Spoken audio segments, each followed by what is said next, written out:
No, he said that some of them were aggrieved. And so they needed to approach the National Assembly's leadership elections in one accord. And that's why they put that meeting, to sort the final piece out. If APC learned their lessons well from the failure of PDP, they should have known that this could happen. In other words, what they would have done is to allow the National Assembly choose their leaders instead of leashing the National Assembly. Or attempting to. Because what they did now, what they did yesterday was they were trying to. And let's talk like politicians. Now, let me talk like a politician now. This idea of this is the party's position. Let us lift the veil and find out who this party's position represents. That's what that rebellion was all about. We can quote it very well and say, okay, the party position is that Femi Gbajabiamila, you know, should represent the party as speaker. Whose position is it? The party. Go beyond the party. Lift the veil. There's always a veil? Yeah, always, of course. Now, that's the whole idea. The president himself said, look, I don't have a preferred candidate. And in any case, that brings me to the leadership of how APC has to sort itself out with its leadership before they can give us this change. A lot of Nigerians are confused with regard to who the leader of APC is. Ordinarily, by convention, now that they have a president, the president should be the leader of the party.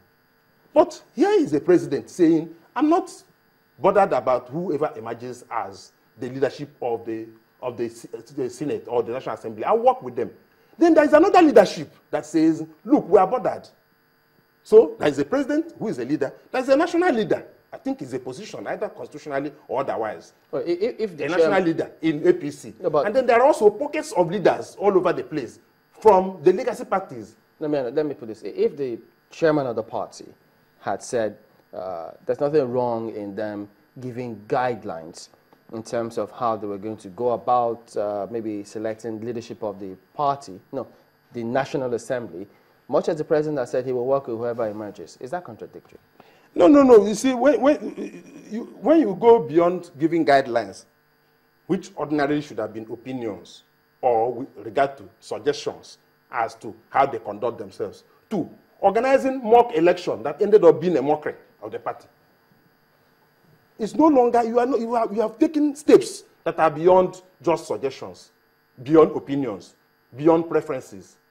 You have almost like tied the hands off. And come to think of it, the National Assembly is not APC alone. It is the National Assembly of so many parties. How effective, okay, we're going to the legacy parties now. Good. How effective have they been in this whole game? How? In bringing up the new leadership of the Assembly. If we talk about the legacy parties, the APC, the ACN, the CPC, part of ABGA, part of the ANPP, do they still maintain their bloc? Do you think they still maintain, because you're not a party member of the APC, but if you read what has just transpired, do you think that they still I can tell you without you landing on your question that those blocks are all effective. They are all effective and they are all active. And that is why you are, look at what happened with Saraki, for instance. Saraki is the old PDP, or at least the new PDP. I don't know which one is it. Well, if you look at it, it looks like a minute. Somebody was talking about treachery. No, you've taken it too far. Hold on. There are too many things to talk about. Mr. Ike, I'm trying to look at it now. You have mentioned, because even you, a PDP member, is a bit confused if he's got his hands on the old PDP and also on the new PDP and the APC. Some politicians now are capable of being octopussy in nature. Yeah. Do you think that is what you have seen with the Senate president? No, I will analyze it for you and I will step it down for you. Part of why I got that confusion with regard to whether he's old PDP or new PDP is that he is a former member of PDP, so old PDP, but was a member of the new PDP. Those people who went with Baraje and those 5 governors that saw to the demise or almost of PDP. You get the point? Good. He simply extended the hands of fellowship to his associates on the other side. I'm about to go on this great journey. What do you think? And they say, we'll join you. And this is one thing that APC did not take cognizance of. When you ask him about the mistake they made, and he said they didn't make any. You see, party administration is like a teacher in a kindergarten school. You have to have your eye on the children. Otherwise, some of them will climb and generally break their neck and all of that. That's how politicians are. You must be you must be above them at all points in time with regard to what meeting did they attend, who are they talking to. Mr. Ike, you see, some people will say that in the House of Representatives, someone can say that perhaps that was what Honorable Dogara did in terms of reaching out to his fellow PDP lawmakers. But in the Senate, where you have, just 8 APC members present, and you had 49 senators elect from the PDP, could we really say that I was just extending a hand of fellowship when your fellow members were not there? Well, that's a matter of arithmetic, but because there are other PDP, there are some PDP members that were also not there. So, but when you look at 49, it assumes that every PDP member had arrived at that point in time, So, and when you now say that it is only 8 APC members that added to the PDP, it looks like an addition to a block vote. So well, we already have that, because at the morning of the vote, the morning of the inauguration, the PDP already announced the candidate it was going to support. Oh, sure. And that should have sent a signal. That should have sent a signal to APC. Which it did. It didn't.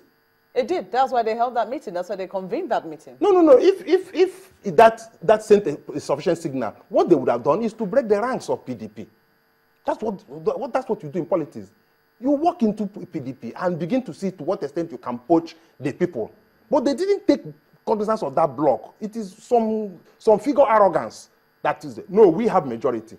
Without taking cognizance of the intrigues, the realignment that go with politics.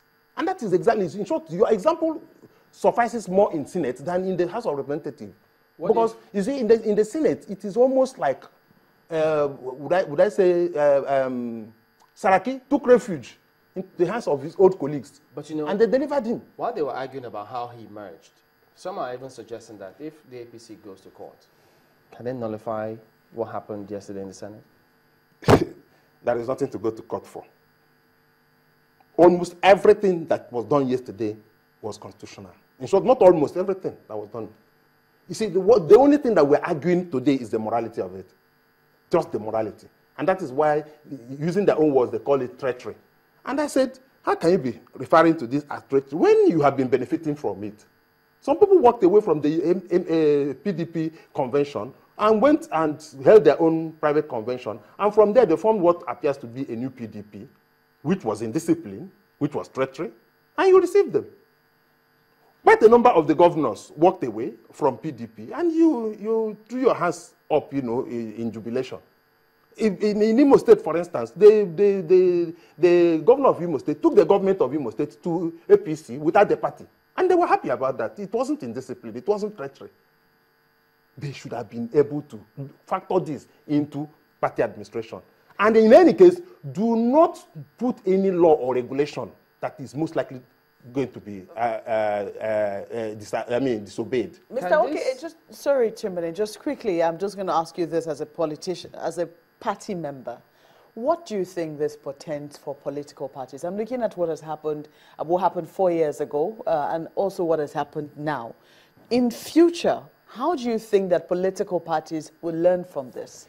Political parties should not meddle with areas of politics that they do not have control over.